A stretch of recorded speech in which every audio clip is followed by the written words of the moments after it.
Vamos ahora con el paro, y es que ayer el presidente Francisco Sagasti dijo que debía resolverse sí o sí la huelga. Sin embargo, no se resolvió, no se llegaron a acuerdos, y para hablar sobre ello estamos en entrevista con el ministro de Energía y Minas, el ingeniero Jaime Gálvez Delgado. Muy buenos días. Buenos días, ministro Gálvez. Queríamos comenzar para que usted nos cuente cuál es la principal piedra en el camino, cuál es el principal escollo para no lograr un entendimiento con los transportistas. El tema del combustible que ellos utilizan.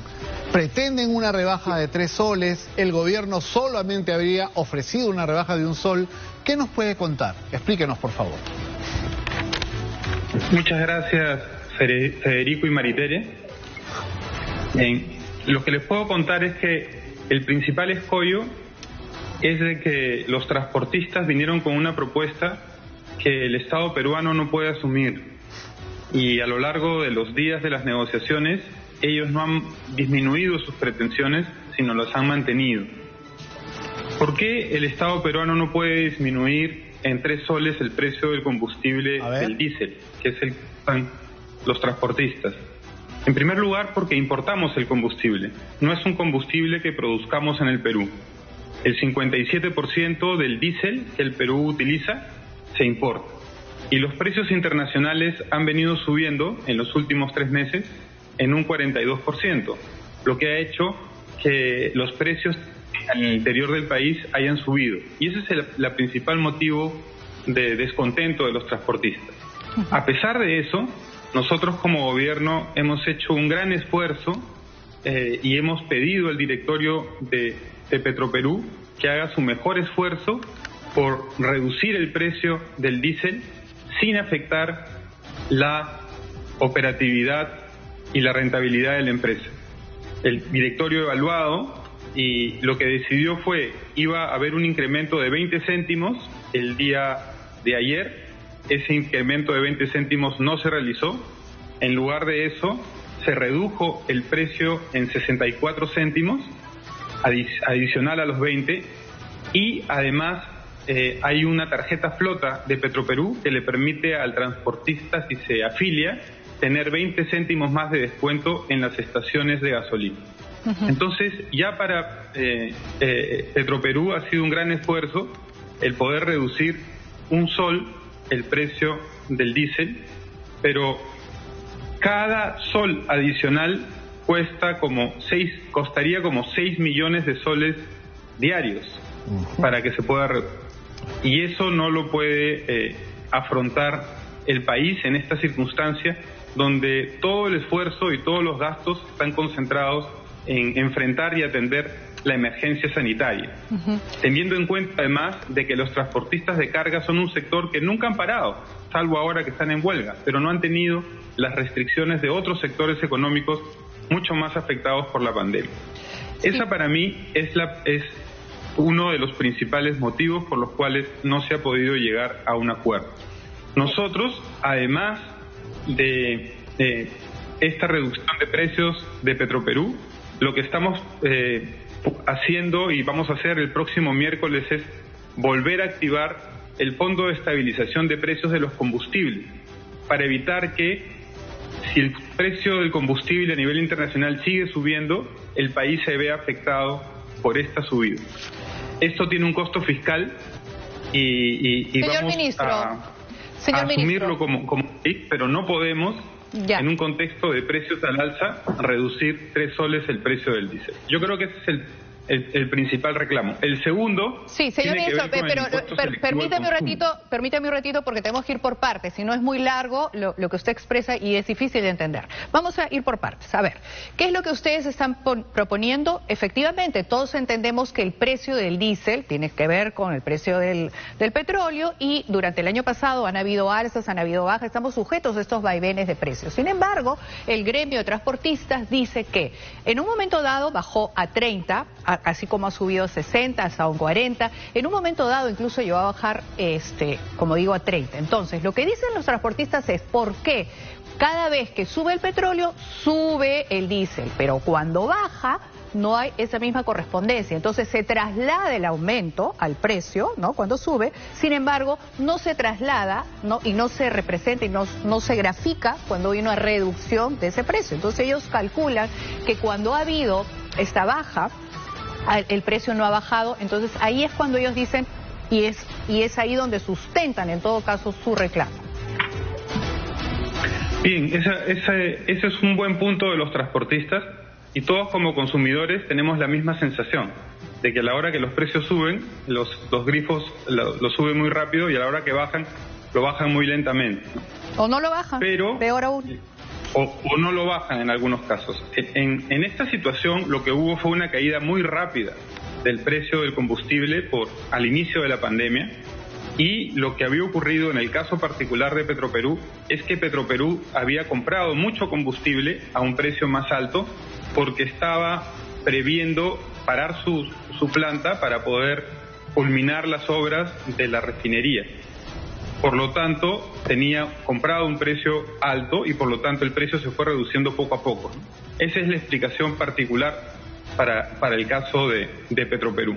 Pero si bien este es un reclamo legítimo que se podría evaluar cómo atender, hay que considerar de que los precios en el Perú son libres, en el sentido de que cualquier empresa puede importar y vender combustible. Si bien hay barreras a la entrada, hay varias empresas que así lo hacen y que compiten entre ellas, ¿no? Y las estaciones de servicio compiten mucho entre ellas. Por eso nosotros en Lima vemos que el mismo combustible tiene distintos precios en distintas zonas de la capital. Ministro Gálvez, esta economía de mercado funciona mucho mejor que la economía regulada. Sin duda, los transportistas tienen también que poner de su parte para encontrar esos precios que les convenga. Ahora, hay otro tema polémico, el del impuesto selectivo al consumo. Todos los ciudadanos en el país pagamos este impuesto. Tenemos que hacerlo, en buena hora lo hacemos.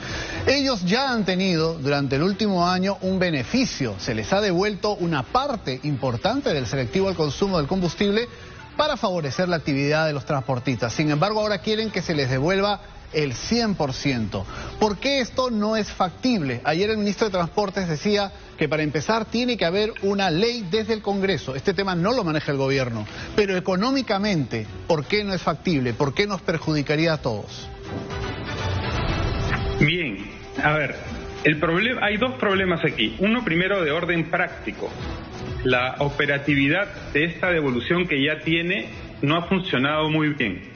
No ha funcionado muy bien porque tienen muchos requisitos los transportistas para poder acceder a esta devolución.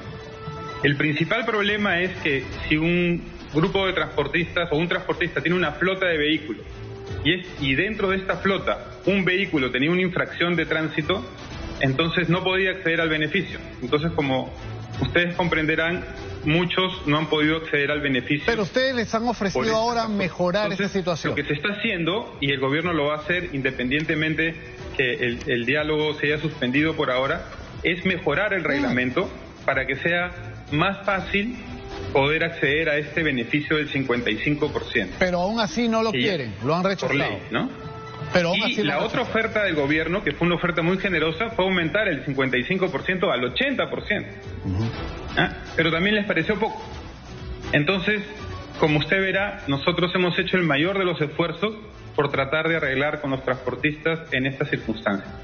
No, sin duda, sentimos también que hay como una falta de entendimiento. Por ejemplo, algo que a mí me parece, digamos, exagerado es pedir que todas las multas que tienen por realmente faltas muy graves pues sean, digamos, llevadas como si no hubiera existido nunca, gente que ha trabajado sin SOAT, etcétera. Pero una cosita chiquitita, respecto a los peajes, ellos también indican, por ejemplo, cuando se refieren a peajes, tramos concretos, ¿no? En el caso de Morrope, este peaje que la carretera está completamente en mal estado, entonces ellos dicen, ¿por qué tenemos que pagar peaje? Lo vamos a pagar una vez que la carretera se justifique pagar peaje porque tenemos buenas carreteras. Entonces, ¿qué le podemos responder frente a ese argumento? Miren, en el caso de los peajes hay que ver que hay una parte de los peajes que están concesionados. En esos casos el Perú tiene que honrar y cumplir los contratos que tiene. No puede unilateralmente cambiarle al contratista, al concesionario que ha ganado esa concesión de peaje, cambiar cada vez que hay una protesta social los precios de los peajes y los términos del contrato. Entonces esos contratos no se pueden mover con facilidad, tendría que haber un acuerdo con el administrador del peaje. Los peajes que son de administración del propio Ministerio de Transportes y Comunicaciones, ahí sí podemos ver estos casos particulares en que una carretera no está en buen estado y podemos tomar algunas medidas temporales para que disminuir el peaje en esos casos. Y el Ministerio de Transportes siempre ha estado abierto a ese tipo de opciones, pero lamentablemente ellos se pararon de la mesa de negociación el día miércoles por la noche, a las 11 de la noche, y no quisieron llegar a un acuerdo. Ojalá hubiera sido solo el tema de los peajes el único impasse, y en ese caso creo que se podría haber solucionado de una mejor manera. Queremos agradecer, ministro Gálvez, las precisiones que ha compartido con nosotros. Es un tema complejo, pero que impacta incluso en el día a día, en el bolsillo de todas las personas. Por eso era importante conocer la posición del gobierno. Hemos dialogado también con los representantes de los transportistas en estos días. Ojalá haya un entendimiento al final. Muchísimas gracias. Sí, muchísimas gracias, señor ministro. Muchísimas gracias, Pedro y Maritere, por la entrevista. Muy buenos días. Saludo el hecho que se diga que se pueden conversar algunos aspectos. Esperemos que también el gremio de transportistas tenga esta disposición a transar. Una negociación no es, estos son mi pliego de reclamos y todo lo que yo pido se cumple. Una negociación es, yo pido, ellos piden y se llega a un punto medio. Esperemos que se llegue a ese acuerdo.